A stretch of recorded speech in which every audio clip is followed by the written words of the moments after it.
কানের পর্দা অপারেশনে ভয়ের কোনো কারণ আছে কিনা? অ্যাকচুয়ালি আমরা যে কানের পর্দা অপারেশন করি, এখানে একেবারেই ভয়ের কোনো কারণ নাই।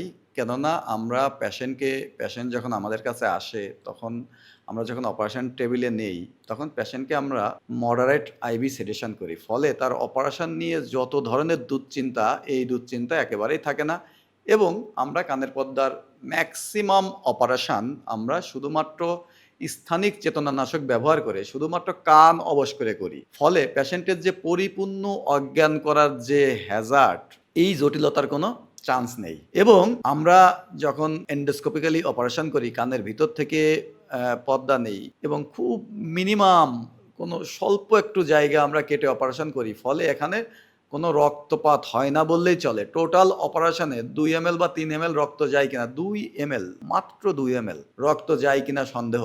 সেইজন্য আমরা আমাদের রোগীদেরকে বলি, যেহেতু আমরা বাইরে থেকে খুব বেশি একটা কাটাছেঁড়া করছি না এবং যেহেতু আপনার পরিপূর্ণ অজ্ঞান করে অপারেশন করছি না, সেইজন্য এই অপারেশন একেবারেই রিস্কহীন।